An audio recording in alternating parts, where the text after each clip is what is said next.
60 लोकांची अटेंडन्स पाठवली जाईल ग्रुपवरती. So be careful.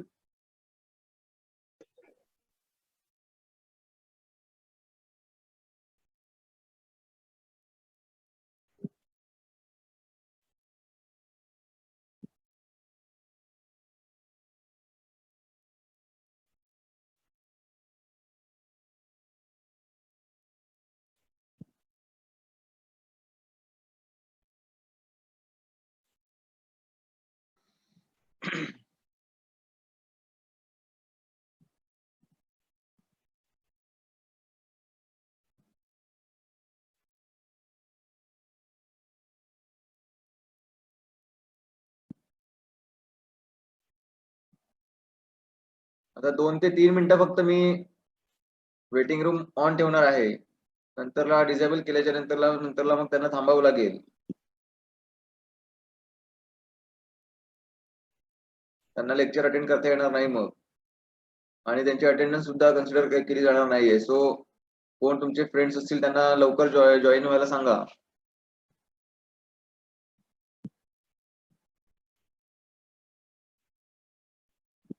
Prashant Kshirsagar, Yogesh Gaikwad,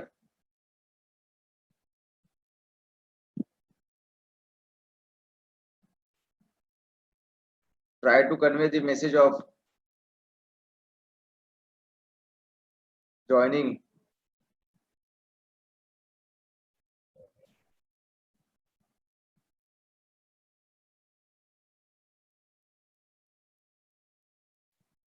तर 64 चला वा पटापट.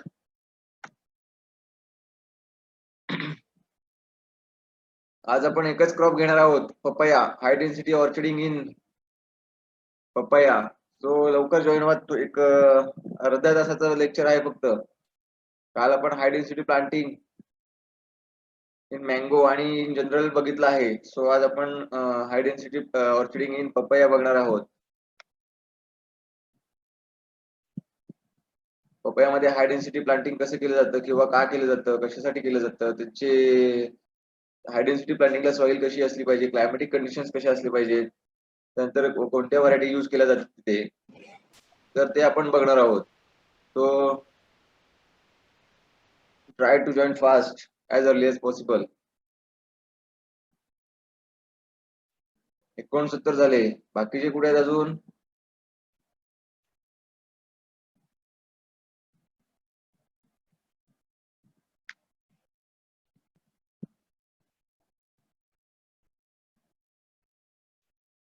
जर तुम्हाला कळत नसेल तर विचारा.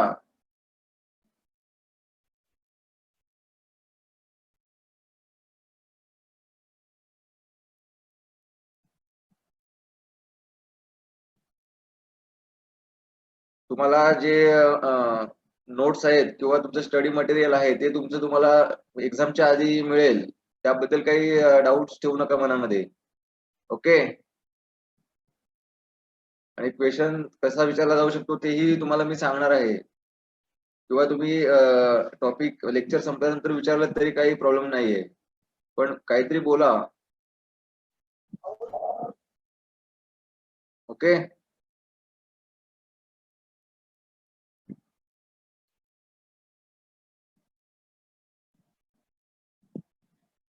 आता आज आपण high density orcharding in various crops like mango, banana, guava, papaya, pineapple हे आपण जे शिकणार आहोत ते त्याला 10% वेटेज आहे. त्यामुळं त्यातले 2 ते 3 क्रॉप तरी तुम्हाला एक्झामला विचारले जाऊ शकतात.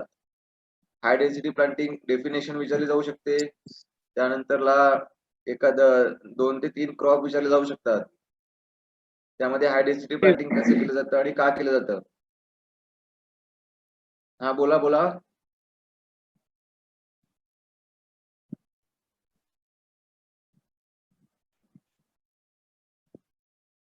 त्यानंतर मायक्रो प्रोपोगेशन जे आहे त्यावरती सुद्धा डेफिनेशन, त्याच्या स्टेजेस जे आहेत 4 त्या विचारले जाऊ शकतात. त्याचे advantages, constraints,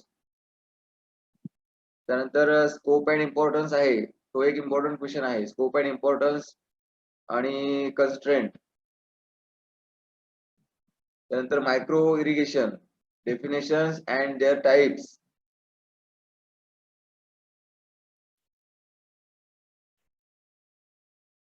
So shall I start?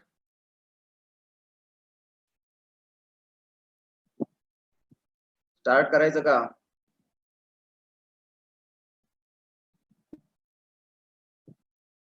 Okay start करूया आता. So good morning everyone. Today's lecture on high density orcharding in papaya. So previous lecture I told about the high density orcharding in general, basic things I have told, and in mango we have seen about the higher density orcharding in mango. So there are different varieties, climatic conditions, then growth habits we have seen. So in this topic I have telling about high density orcharding in papaya. So high density orcharding or high density planting is one of the technology. I have already told that. So it is one of the technology for increasing fruit yield per unit area. Okay, fruit yield per unit area. So in basically high density planting, it is the planting at closer spacing to accommodate more number of plants per unit area. Okay, this is nothing but high density planting or high density orcharding. So the high density planting, the concept of high density planting has drawn a considerable attention of the fruit growers in all over the world. So the technology for high density planting is based on principle of maximum utilization of solar energy and other natural resources per unit area. Okay. So in high density planting or orcharding in papaya, we have seen in that papaya is the one of the easiest crop to grow in India. It requires minimal maintenance and less water. So पपयाचं botanical name कोण सांगेल मला? पपयाचं botanical name कोणीही सांगा, कोणीही एकाने.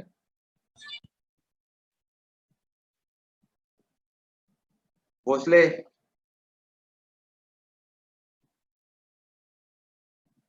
सांगा कोणी पपयाचं botanical name.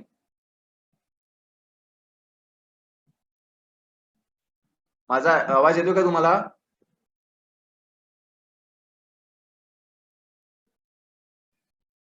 किंवा चॅट बॉक्स मध्ये टाइप करा.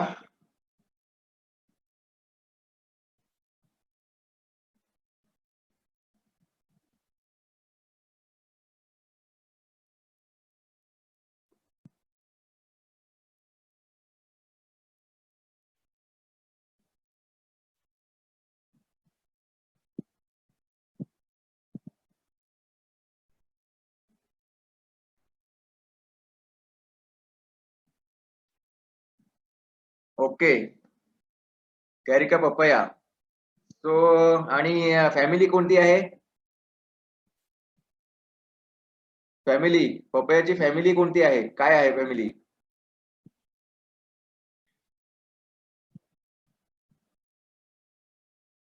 Carica papaya is the botanical name of papaya. Okay.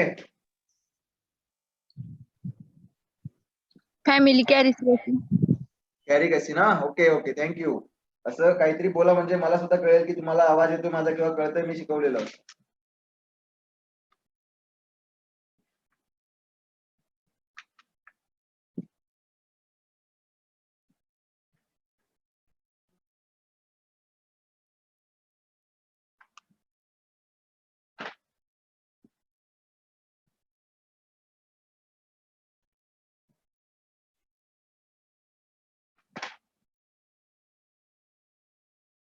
So आपण आता मेन टॉपिक कडे वळणार आहोत. Papaya is the one of the easiest crop to grow in India. It requires minimal maintenance and less water.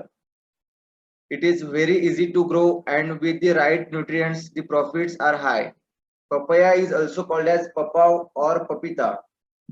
Due to its fast growth, high yield, long fruiting period and high nutrient values, it has become a popular fruit.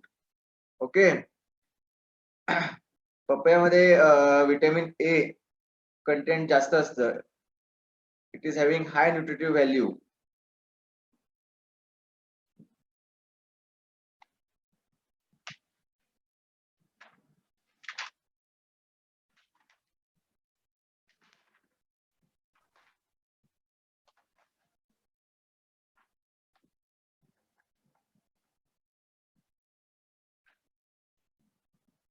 Besides its use as fresh fruit, papaya can be processed into jam, preserves, candy, canning, salad, tutti frutti and jelly.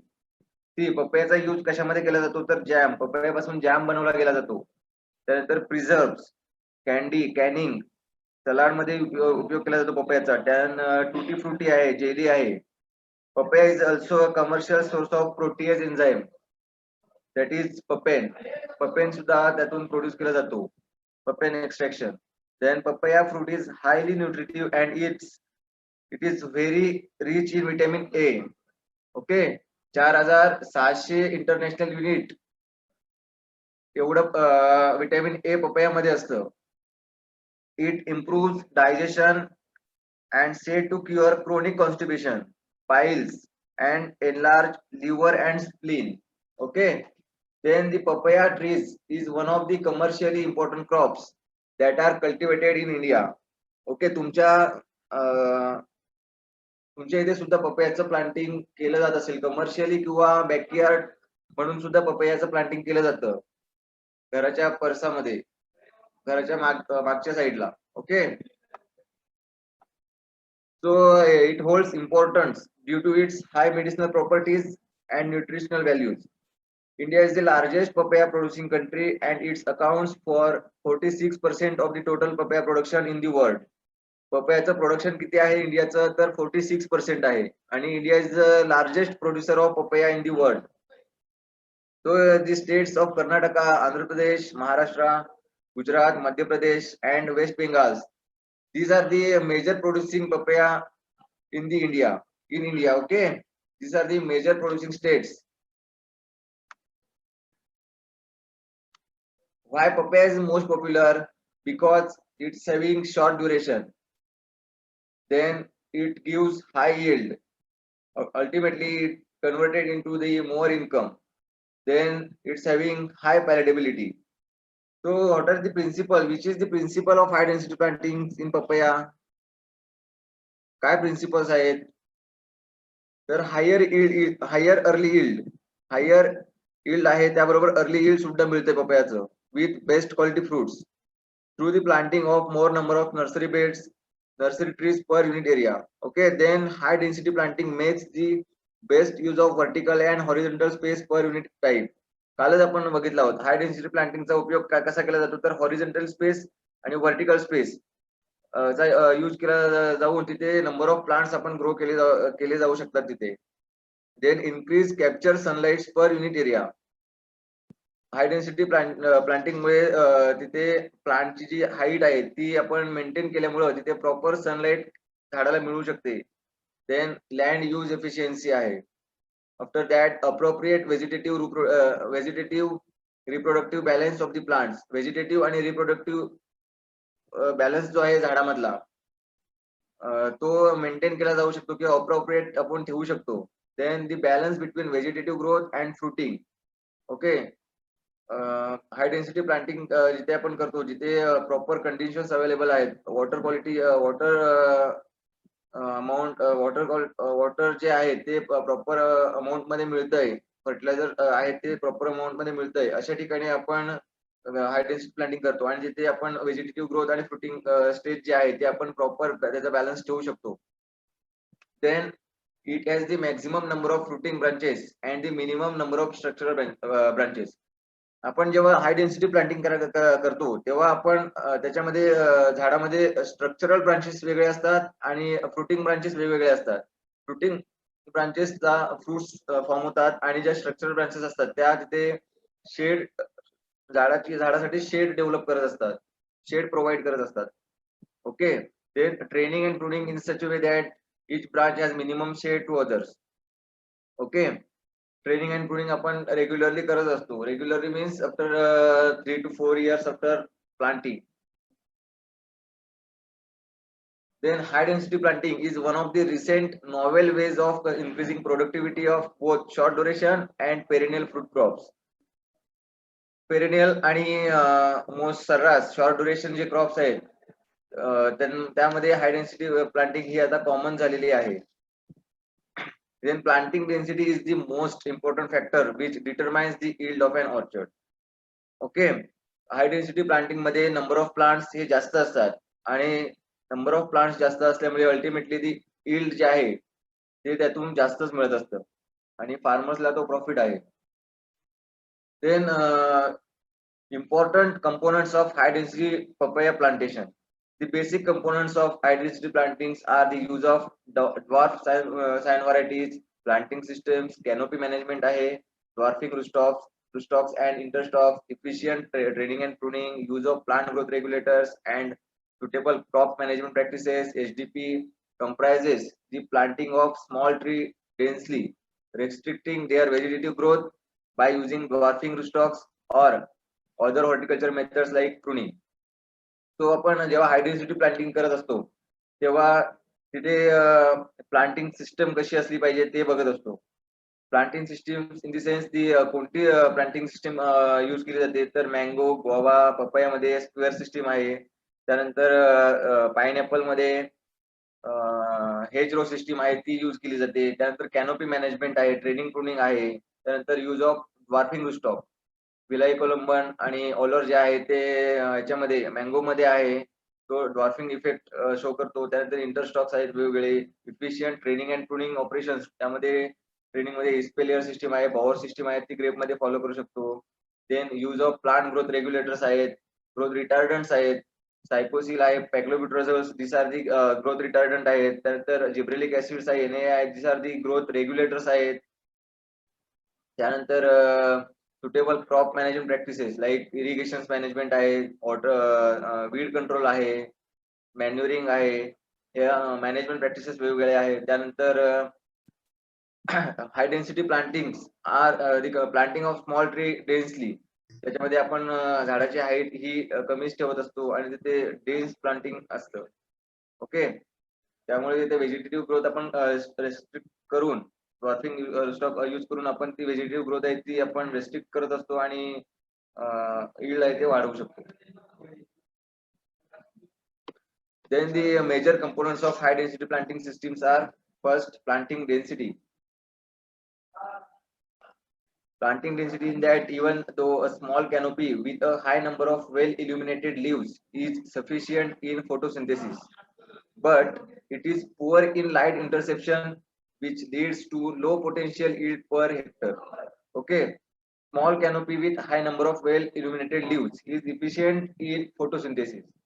Small canopy असली पाहिजे झाडाची, but high number of leave, ते photosynthesis develop, photosynthesis अन्नद्रव्य तिथे जमा होतात आणि but तिथे पुअर इंटरसेप्शन, लाईटचं जे इंटरसेप्शन आहे ते पुअर असतं तिथे आणि त्याच्यामुळे काय होतंय तर यील्ड जे आहे, पोटेन्शियल यील्ड पर हेक्टर जे आहे ते कमी होतंय. ओके. त्यामुळं तिथे सूर्यप्रकाश जास्त मिळेल असं स्ट्रक्चर असलं पाहिजे किंवा कॅनोपी डेव्हलप तिथे केली पाहिजे.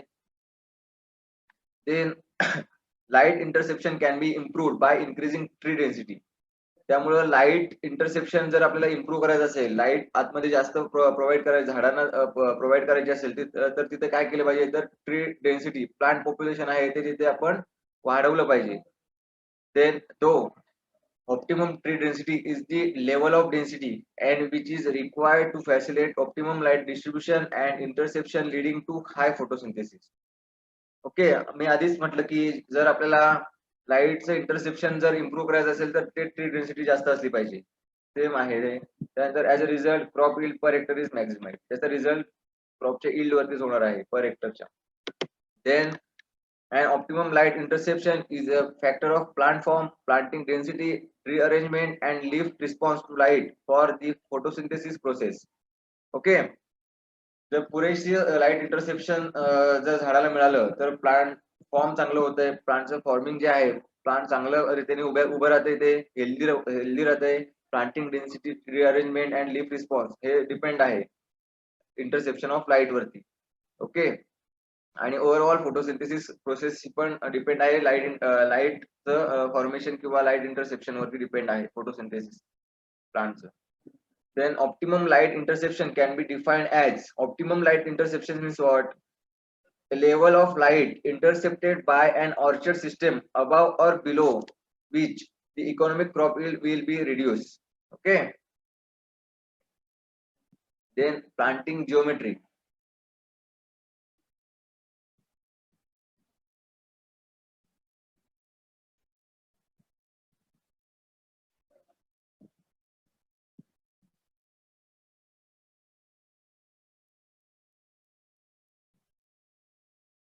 In that planting geometry, the planting system is a combination of both tree arrangement and plant form. Tree arrangement in HDP has sufficient leverage for the movement of farm machinery. Planting geometry आहे ती form machinery वरती depend आहे. Plant जे form machineries वेगवेगळ्या आहेत. प्रुडिंग सॉ असेल त्याच्याने आपण प्लांटिंग जिओमेट्री ही मेंटेन करू शकतो. त्यानंतर pruning system, this training begins when the tree is first planted and continues throughout its productive life.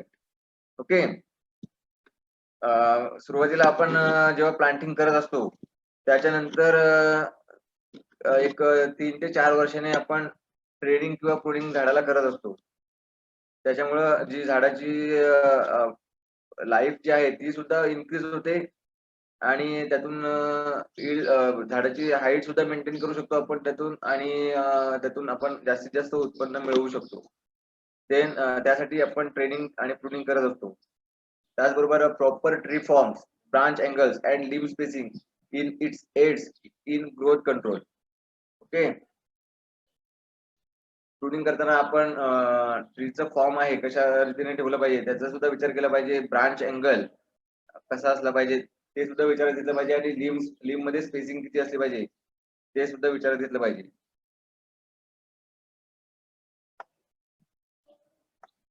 The main objective of pruning in high density planting is to develop plant form which is good in light distribution, small in size and easy to manage, especially in terms of mechanization.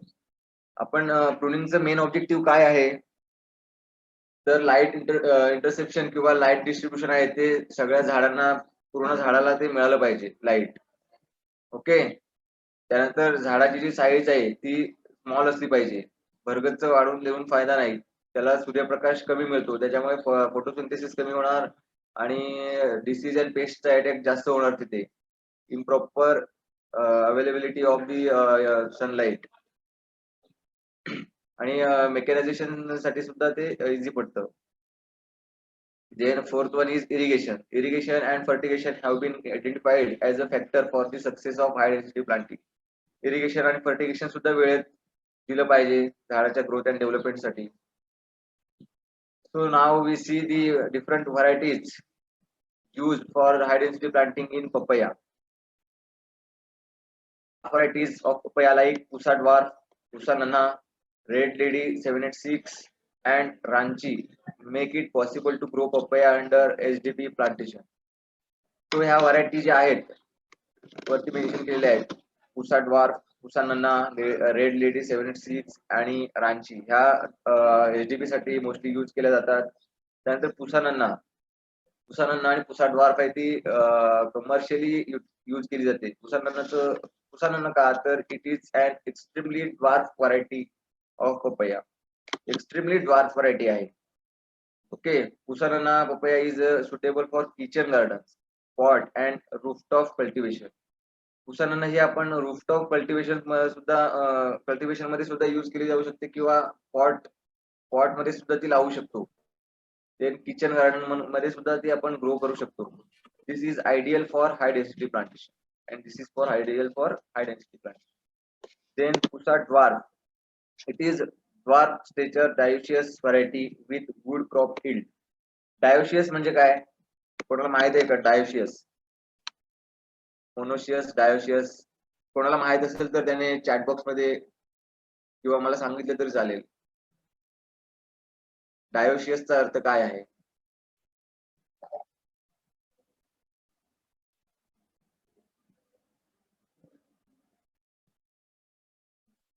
Dioecious म्हणजे काय? Monoecious, dioecious तुम्ही शिकला असालच.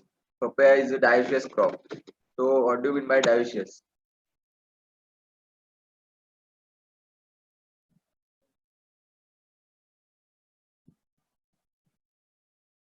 सांगा dioecious म्हणजे काय?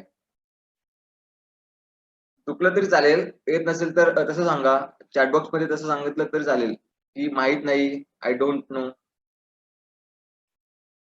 म्हणजे मला सांगता येईल तुम्हाला, जर तुम्हाला माहित असेल तर तुम्ही सांगा. आणि कृपया लेफ्ट होऊ नका.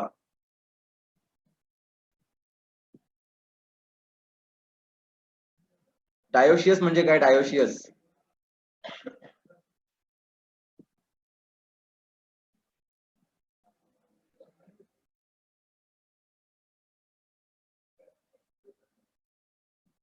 प्रतीक, तुला ऐकायला येते का? आवाज येतोय का माझा? डायोशियसचा अर्थ काय, कोण सांगेल मला? डेफिनेशन काय आहे किंवा काय डायोशियस म्हणजे नेमके काय आहे?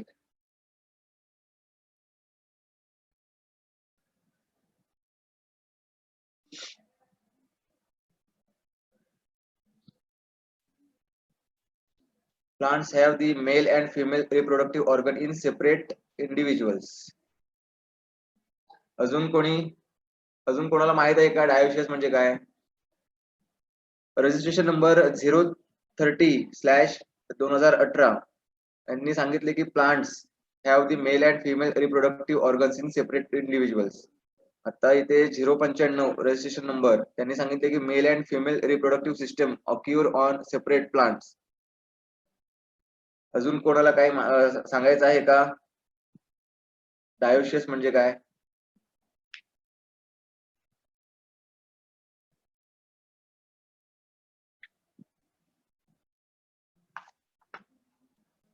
किंवा माहित नसेल तर तसं सांगा, माहित नाही म्हणून काय प्रॉब्लेम नाहीये.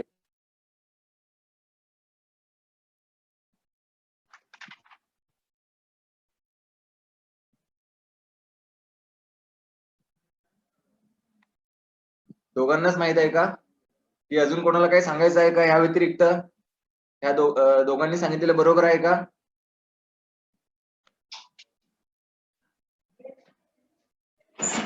सांगा लवकर, डायोशियस म्हणजे काय?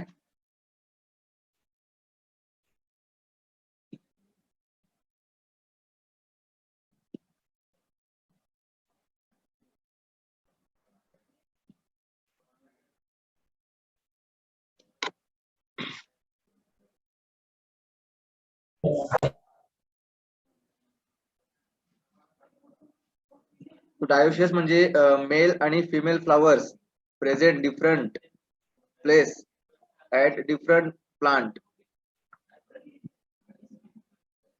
मेल आणि फिमेल फ्लावर्स जे असतात पपयामध्ये ते दोन वेगवेगळ्या झाडावरती असतात. ओके, म्हणजे dioecious. So dwarf Pusa dwarf having features, it is a dwarf stature dioecious variety with good crop yield. Pusa dwarf papaya fruits are medium size with an oval shape. It is a dioecious variety with dwarf papaya plants and medium size. Size किती आहे तर 1 ते 2 kg आणि oval shape fruits आहेत. Pusa dwarf plant variety is suitable for high density planting. He high density planting साठी important आहे.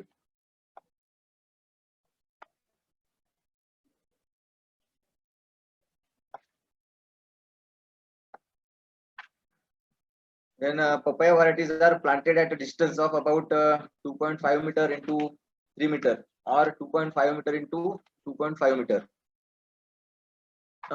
So जिथे 2.5 metre by 3 metre आहे तिथे 1333 प्लांट्स पर हेक्टर मध्ये बसतात आणि जिथे 2.5 मीटर इंटू 2.5 मीटर आहे तिथे 1600 प्लांट्स पर हेक्टरला बसतात. त्यानंतर पुसा नना व्हरायटी जी आहे तिचं स्पेसिंग 1.25 इंटू 1.25 मीटर आणि तिथे 6400 प्लांट्स पर हेक्टरला बसतात. Then other papaya varieties like CO1, CO2, that is Coimbatore 1 and Coimbatore 2, then Pusa dwarf and Honeydew 1 are also suitable for high density planting. Pusa नन्ना, पुसा dwarf बरोबरच CO2, CO1 आणि due 1 या हाय density planting साठी योग्य आहेत किंवा सुटेबल आहेत या variety. Then what are the different characteristics of high density papaya plantations? First, generally high density planting gives higher yield as well as returns per unit area due to increasing the number of trees per unit area. Okay, then it is mainly possible by regular pruning and the use of bioregulators for maintaining the size and shape of the tree. Regular pruning करून किंवा बायोरेग्युलेटर्स पीजीआर्स जे आहेत, okay, growth रिटार्डर्स जे आहेत, पॅक्लोपिट्राझोल, सायकोसिस जे आहे ते आपण यूज करून ते आपण साईज अँड शेप मेंटेन, ही जी साईज अँड शेप आहे ते प्रुनिंगने करू शकतो. अदरवाईज जे बाकीचे जे आहे ते पीजीआर जे आहेत, ग्रोथ रिटार्डर्स किंवा ग्रोथ रेग्युलेटर्स आहेत, त्याच्याने आपण मेंटेन करू शकतो. Then the main characteristics of high density plantings are trees of high density planting have a maximum number of fruiting branches and a minimum number of structural branches. Okay, main characteristics काय आहेत तर fruiting branches जास्त असल्या पाहिजे आणि structural branches आहेत त्या कमी असल्या पाहिजे. Then trees are train with a central leader systems. Generally high density planting मध्ये सेंट्रल लीडर सिस्टीम आहे तीच फॉलो केली जाते, कॉमनली यूज केली जाते. Then prune occurs with canopy adjustment. Pruning जी आहे ती कॅनोपी ऍडजस्टमेंट साठी केली जाते जनरली.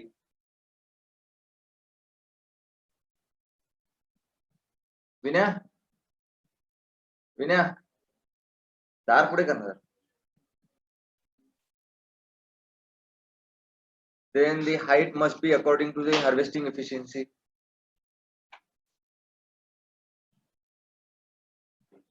ज्यांची झाडाची हाईट आहे ती हार्वेस्टिंग एफिशियन्सी वरती डिपेंड आहे. ओके, जर हाईट जर जास्त ठेवली तर आपल्याला हार्वेस्टिंग करणं कठीण होतं. त्यामुळं मिनिमम हाईट जर असेल ती आपल्याला मॅन्युअली हार्वेस्टिंग सुद्धा तिथे पॉसिबल आहे. अदरवाईज इथे मेकॅनिकल हार्वेस्टिंग केली जाते. काल आपण पाहिले advantages of high density planting in papaya. So sorry, mango or in general. So in this topic, papaya's advantages, high density planting in papaya. So काय आहे advantages तर induce precocity, then increase crop yield and improves fruit quality. Okay, पपयाचं crop yield हे वाढत असतंय हाय density planting मुळे, त्यामुळं आणि फ्रूट क्वालिटी सुद्धा वाढते, फ्रूट क्वालिटी सुद्धा इन्क्रीज होते. त्यानंतर it reduces labor cost resulting in low cost production. Labour cost आपण रिड्यूस केल्यामुळे तिथे कॉस्ट ऑफ प्रोडक्शन जे आहे ते आपण कमी करतोय. Then enables the mechanization of fruit crop production. Mechanization तिथे आलं, मशिनरीज वेगवेगळ्या आल्या, प्रुनिंग स्टॉ आला, त्यानंतर वेगवेगळ्या मशिनरीज आल्या, त्यामुळं it enables the mechanization of fruit crop production. Then best utilization of land and resources. Then it gives a higher yield per unit area with quality fruits. So that it facilitates better utilization of solar radiation and increasing in bearing surface per unit area. Then SDP crops are easily manageable and fetch a higher return per unit area. Then SDP has better amenability to modern input saving horticulture methods. Then these are the different advantages of SDP in papaya. Then we'll see about the how to prepare the soil for high density planting in papaya. So in that first, clay soil is not recommended for papaya farming. का बरं असेल असं? Clay soil का नाही recommended करत किंवा recommendation नाहीये clay सॉइलला? कशामुळं? कारण ते वॉटर लॉगिंग कंडिशन्स मुळे झाड कुजण्याची किंवा झाड मरण्याची शक्यता जास्त असते. ओके, त्यामुळं ती शक्यतो क्ले सॉइल रिकमेंडेड नाहीये पपया प्लांटिंग साठी. Then sandy loam soil with no water retention is recommended and it grows well in alluvial soil as long as there is no water retention. Sandy loam soil ही best आहे किंवा alluvial soil best आहे papaya high density planting साठी. Then papaya root must remain dry throughout its life to prevent root rot and fungal diseases. Root rot पपयामध्ये root rot prevent करण्यासाठी किंवा fungal disease prevent करण्यासाठी papaya root हे ड्रायच ठेवले जातात थ्रूआउट इट्स लाईफ. ओके, त्यामुळं पपयाला जास्त पाण्याची आवश्यकता नाहीये, पण पाणी अजिबातच द्यायचं नाही असं पण नाहीये. Okay, then pH level of soil is to be between 5.5 to 6.5.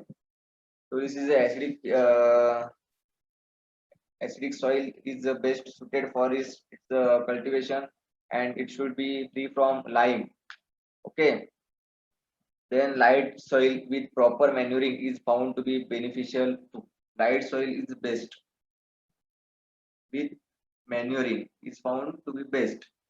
Then the usual practice in most commercial farms with high density papaya farming is to make raised beds with loose soil for up to 2 to 3 inches in height. Raised beds जे आहेत ते 2 ते 3 इंचाचे असायला पाहिजे. Then the area is covered with mulching sheets and dotted with drip pipelines for watering the papaya plants. Mulching आपण mulching केल्यामुळे तिथे एक फायदा होतोय की आपण तिथे वीड ग्रोथ वीड कंट्रोल करू शकतो आणि वॉटर कन्झर्व करू शकतो बऱ्याच टाइम साठी. Then how to propagate the papaya.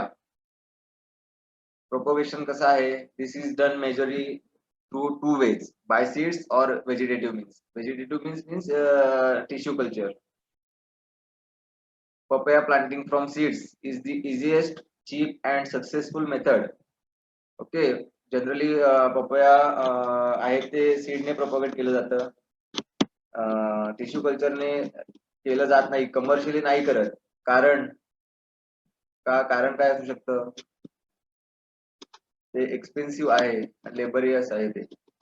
That's why. Okay. So papaya plants raised from seeds produce fruits of varied shape, sizes, taste and color. सीडने propagation केल्यामुळे तिथं व्हेरियस शेप मध्ये फ्रुट्स अवेलेबल असतात, size त्याची वेगळी असते, taste सुद्धा वेगळी असेल आणि कलर सुद्धा वेगळा असतो. Then vegetative propagation of papaya using tissue culture can result in superior plants with certain traits. Tissue culture technique आपण पपयामध्ये यूज केल्यामुळे तिथे आपण पॅथोजन्सचा अटॅक आहे तो तिथे आपण रेजिस्टन्स पॉवर आणू शकतो अँड प्रोडक्शन ऑफ हाईड तर आहेच टिश्यू कल्चर मुळे. पण ही जी आहे ती लेस रेअरली यूज केली जाते because of it is expensive more than our traditional method of propagation by seed. Methods of HDP. High density planting can be achieved by close planting, which in turn is made possible through control of tree size or planting in a system that accommodates several crops. Then manipulation of tree vigor is a very important prerequisite for the success of high density planting in any fruit crop. Then high density of fruit crops or orchard is achieved by controlling the size of tree or through an improved planting systems. तो आपण tree size कशी control करतो हे आपण काल पाहिलं आहे. Use of genetically dwarf scion cultivars किंवा ड्वार्फिंग रूस्टॉक्सने किंवा ट्रेनिंग अँड प्रूनिंग ने करू शकतो. यूज ऑफ ग्रोथ रिटार्डंट्स आहेत, induction of viral infection, then use of incompatible rootstocks आहेत, त्यानंतर use of genetically dwarf scion cultivars. एवढ्या या पद्धतीने आपण ट्री साईज आपण झाडाची कंट्रोल करू शकतो. ओके. ड्वार्फ सायन व्हरायटी म्हणजे कोणत्या? पुसा ड्वार्फ आहे, पुसा नन्ना आहे. Okay. Then plant spacing or planting distance in high density planting in papaya. Papaya मध्ये हाय डेन्सिटी प्लांटिंग साठी किती डिस्टन्स आहे किंवा किती स्पेसिंग आहे तर 1.8 इंटू 1.8 मीटर. ओके. हे रिकमेंडेड स्पेसिंग आहे 1.8 by 1.8 metre. However, high density papaya cultivation with a spacing 1.5 into 1.5 meter per hectare enhance the returns to the farmers and it is recommended. आणि generally 1.8 by 1.8 आहे, पण 1.1 bye 1.5 metre हे सुद्धा recommended spacing आहे HDP साठी. Closer spacing of 1.2 by 1.2 meter for cultivar Pusa Nanna papaya is adopted for high density planting. आणि specially for Pusa नन्ना variety जी आहे तिथं 1.2 बाय 1.2 मीटर हे रिकमेंडेड स्पेसिंग आहे पुसा नन्नाचं, आणि तिथे 6400 प्लांट्स पर हेक्टरला बसतात. ओके. फॉर पपया HDP पीट साईज किती आहे 1 to 1.5 cubic feet. Okay. should be dug at 1.2 by 1.2 meter and filled with 30 to 40 kg FYM with 25 gram aldrin. 5% dust will be added to the pits and filled with topsoil. Okay. एक ते 1.5 cubic फीटचा खड्डा काढायचा आहे आणि distance किती आहे तर 1.2 bye 1.2 metre. त्यात 30 ते 40 kilo FIM plus 25 gram aldrin 5% dust powder आहे इन्सेक्टिसाइड ती आपण त्यामध्ये टाकायची with covered with topsoil.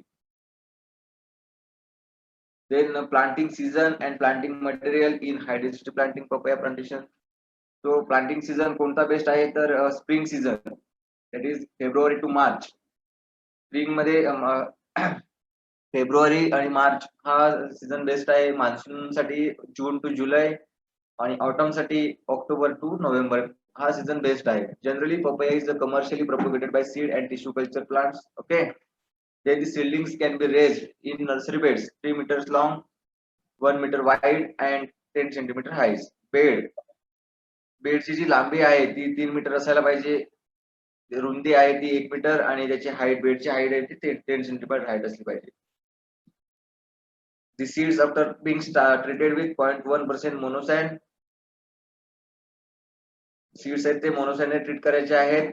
Sown about 1 centimeter deep in rows 10 centimeter apart and covered with 1 compost or leaf mold.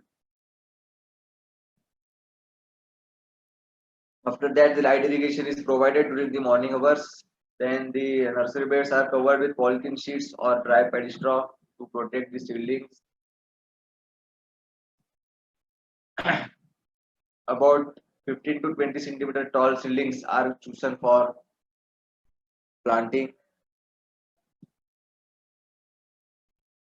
So this is the planting criteria and planting season for the papaya plantation. After that, we'll see the irrigation requirements for high density planting.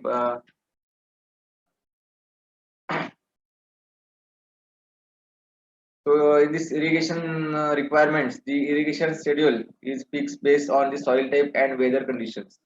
Irrigation schedule हे generally soil type वर depend असतं किंवा weather conditions किंवा climatic conditions, availability of the regions, different regions त्यावरती irrigation requirements depend आहे. Protective irrigation is provided in the first year of papaya planting. पहिल्या papaya planting केल्याच्या नंतर पहिल्या वर्षी थोडं प्रोटेक्टिव्ह इरिगेशनची आवश्यकता आहे किंवा प्रोव्हाइड करण्याची आवश्यकता आहे. सुरुवातीच्या काळात थोडं लक्ष देणं आवश्यक आहे. During the second year irrigation is provided at a fortnight interval. Second इयरला हिवाळ्याच्या सीझन मध्ये किंवा विंटर सीझन मध्ये हिवाळ्यामध्ये 15 आठवड्यातनं एकदा आणि समर मध्ये 10 interval of 10 days in summer. Okay 10 दिवसाने पाणी द्यायचं आहे. विंटर मध्ये 15 दिवसांनी एकदा द्यायचं आहे आणि समर मध्ये 10 दिवसांनी एकदा द्यायचं आहे ड्युरिंग सेकंड इयर. आणि generally basin system of irrigation is mostly followed. Basin system use करायची आहे तिथे. In areas having low rainfall sprinkler or drip irrigation system can be adopted. जिथे लो रेनफॉल आहे तर इरिगेटेड क्रॉप्स म्हणून papaya लावला जातो तिथे drip sprinkler irrigation systems should be followed to adopt करायचे आहे. Then the papaya plant needs regular water for its rapid fruit development and yield. Papaya plant साठी regular water for its fruit development. फ्लावरिंगच्या वेळेस नाही दिलं तरी चालेल पण fruit development जेव्हा सुरुवातीचा कालावधी जो आहे फ्रूट डेव्हलपमेंटचा तेव्हा पपयाला पाणी देणं आवश्यक आहे. Then irrigation must be given at weekly intervals during summer and once in 8 to 10 days during the winter season. Okay. Weekly interval हे समर मंथ मध्ये दिलं पाहिजे आणि 8 ते 10 दिवस जे आहे ते विंटर सीझन मध्ये. During the summer month the plant should be given 20 to 25 liters of water and can be gradually reduced to 10 to 15 liters of water per plant in winter. So this is about the irrigation requirements of the high density planting in papaya. Then after see the manuring and fertilizer requirements. The papaya plant requires heavy dose of manures and fertilizers. Apart from the basal dose, manures at rate 10 kg per plant applied in the pits 200 to 250 gram each nitrogen, P25 and K2O, potassium are recommended for getting a higher yield. Then in papaya farming, the importance of nitrogen, phosphorus, and potassium for good plant growth and yield in papaya has been realized. After that, at the time of fertilization, a sufficient amount of moisture is essential in the soil. Then the fertilizers must be well mixed in irrigation rings or basins by a light digging or hoeing. Fertiliser से light digging करायचं आहे किंवा होईंग करून ते rings मध्ये apply करायचं आहे fertiliser. Then pest different there are various pest and diseases. तुम्ही एंटोमॉलॉजी मध्ये शिकला असालच पपयाचं pest and diseases. Okay. So papaya fruit flies, aphids, red spider mites, stem borer, and crayweevil. These are the important pests in papaya. In all cases, the infected plant parts needs to be destroyed along with the application of prophylactic sprays of dimethoate at the rate 0.3% or methyl limeton 0.05%. Then the major diseases are powdery mildew, anthracnose, and damping off and stem rot. So application of wettable sulfur 1 gram for 1 liter. Then carbendazim or thiophanate methyl, that is 1 gram per liter, and kavach or mancozeb at the rate 2 gram per liter is effective in controlling the diseases. Okay. Powdery mildew, the disease appears on the foliage and pods. Foliage आणि pods वरती observe होतात किंवा appear होतात ते. Then infection is first apparent on the plant leaves as small, slightly darkened areas which later become white powdery spots.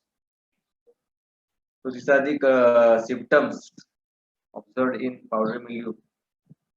As soon as the disease symptoms are observed, dusting sulfur. Powdery mildew साठी control measures काय तर dusting sulfur dust करायचा आहे or spraying calyxin 75 EC at 15 days interval helps to control the disease. Then leaf blight आहे, damping off आहे. Damping off is the disease of young seedlings.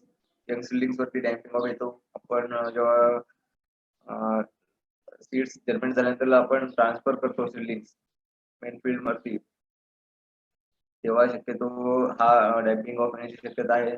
Well drain soil must be use for planting and the crop should not be excessively irrigated. Planting केल्याच्या नंतरला excessive irrigation avoid करायचं आहे किंवा जास्त irrigation केल्यामुळे water logging कंडिशनमुळे तिथे damping of येऊ शकतो. Then before sowing the seeds must be treated with the fungal culture of Trichoderma viride. This is the fungicide. Okay. 3 to 4 gram per kg or Captain 3 gram per kg of seeds to protect the newly emerging seedlings. Then papaya mosaic this is the viral disease. This attacks the papaya plants of all age groups. All age groups मध्ये हा disease पाहायला मिळतो, but it is most serious in young plants. But young plants मध्ये हा सर्रास आढळतो. Then the aphids are responsible for transmitting the disease, and the disease symptoms appear on the top leaves of the plants. So तुम्ही bye symptoms याची तुम्हाला माहितीच असेल किंवा तुम्ही शिकलाच असाल पॅथॉलॉजी मध्ये. Then leaf curl of papaya disease also transmitted by whitefly. Severe curling, crinkling, deformation of the leaves characterize these diseases. The diseases. Then mostly young plants leaves are affected. Control measures are removal and destruction of the affected plants is the control measure. आपण viral diseases आहेत ते कोणत्याही इन्सेक्टिसाइडने किंवा chemical स्प्रेने आपण ते control करू शकत नाही. त्यामुळे त्याचा जो वेक्टर आहे व्हाईट फ्लाय तो आपण कंट्रोल करू शकतो मिथिल लिमेटॉन वगैरे. Okay. Then harvesting procedure of high density plantation. So this is last stage high density planting of papaya. Last stage काय आहे तर harvesting procedure. So what are the maturity indices? Which is the maturity indices in papaya? Papaya fruits are graded based on their weight, size and color. पपयाचं जे grading आहे ते त्याच्या weight, size आणि colour वरती ठरलेलं असतं. Then a good crop may fail if harvesting of papaya fruits is not done properly due to perishable nature of fruits.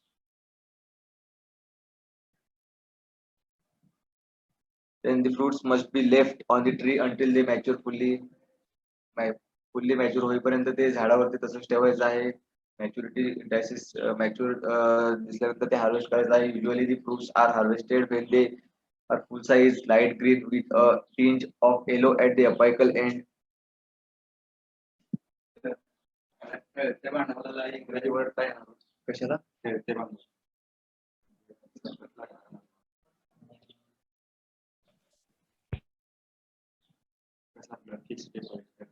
हा हा हा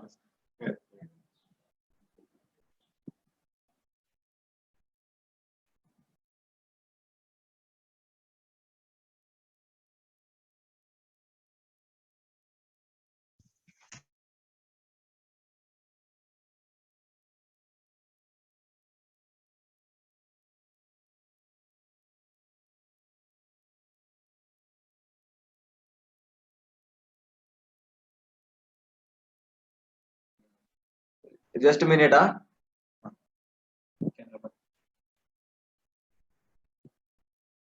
91 72 40 65 ओके ओके. 91 72 40 65 राहतं ना. माझा 77 19 82 33 75 माझा 75 आहे शेवट. मी सांगतो नक्की. So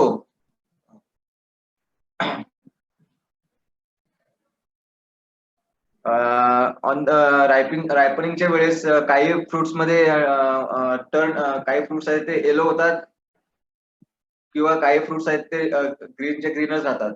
okay. When the latex cease to be milky and become watery the fruits are considerable suitable for harvesting. आपण पपयामधून जेव्हा वॉटरी आणि मिल्की लॅटेक्स जेव्हा सीज होतो बाहेर पडत असतो तेव्हा आपण ते फ्रूट हार्वेस्टिंग साठी तयार आहे असं समजायचं. ओके. जर फ्रूट येलो किंवा टर्न येलो झालं तर ते आपण ओळखू शकतो. ओके. पण जर आपण एखादं काही फ्रुट्स असतात ते रिमेन्स ग्रीन्स असतात पण तेव्हा ते आपण हार्वेस्टिंगला आलं हे कसं ओळखायचं तर त्यातून मिल्की आणि वॉटरी लॅटेक्स असतो तो सीज होतोय त्यावरून आपण ते ओळखायचं आहे. Then papaya fruits comes to bearing with 10 months after planting. शक्यतो 9 ते 10 महिन्यानंतर ते हार्वेस्टिंगला येत असतात किंवा बिअरिंग होते त्याचं. However economic life is 3 to 4 years. त्याचं इकॉनॉमिक लाईफ किती आहे तर 3 ते 4 वर्ष आहे. Fruits are harvested when the fruits turn slightly yellow. Slightly yellow fruits harvest करायचे असतात. Papaya fruits comes to bearing with 10 months after planting. However, economic lifespan is 3 to 4 years. Then, okay. So this is all about the high density planting in papaya. So कोणाला काही doubts high density planting in papaya मध्ये? Next लेक्चरला आपण pineapple आहे, guava आहे हे आपण घेणार आहोत. हे सगळं पपयाचं हाय डेन्सिटी प्लांटिंग आहे असं केलं जातं पपयामध्ये हाय डेन्सिटी प्लांटिंग. तो 90 पार्टिसिपेंट्स होते आणि 86 आहेत. बाकीचे कुठे गेले? कळलं का तुम्हाला हाय density planting in papaya? Chat box मध्ये सांगा बरं काय म्हणजे तुम्हाला काय अडचणी असतील किंवा काही कळलं नसेल. ह्या टॉपिकला 10% वेटेज आहे ऑल ओव्हर. म्हणजे पपया आहे, मँगो आहे, गोवा आहे, सिट्रस आहे. तर पपया सुद्धा तुम्हाला विचारला जाऊ शकतो. तर तुम्हाला पपयामध्ये काही कळलं नसेल तर विचारा किंवा चॅट बॉक्स मध्ये टाईप केली तरी चालेल.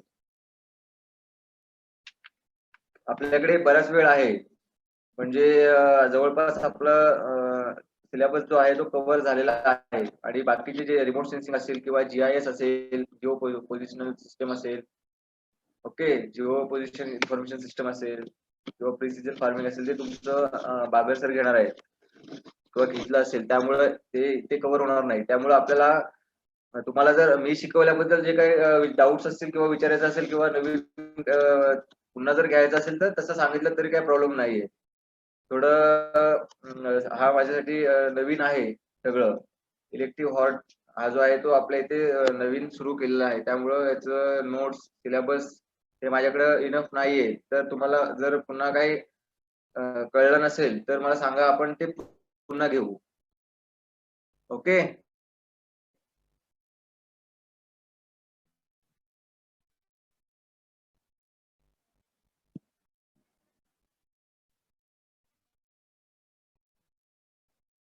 सो आपण आता इथे थांबूया मग, कोणाला काही डाऊट नसतील तर.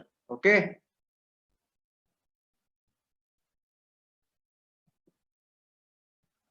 सो आपण आता डायरेक्ट सोमवारी भेटणार. हा बोला,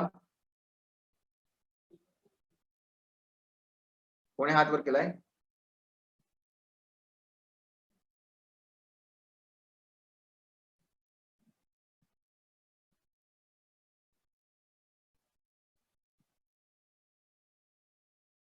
सो आता आपण मग थांबूया इथे, आपण डायरेक्ट सोमवारी प्रॅक्टिकल आहे. हा बोला बोला, किंवा टाईप केलं तर चालेल, बोला. आता जवळपास लेक्चर संपायची वेळ आहे, त्यामुळं फास्ट काय असेल तर बोला, नाहीतर आपण स्टॉप करूया इथे.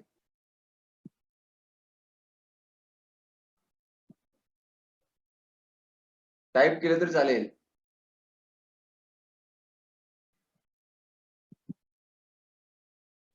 Okay, thank you.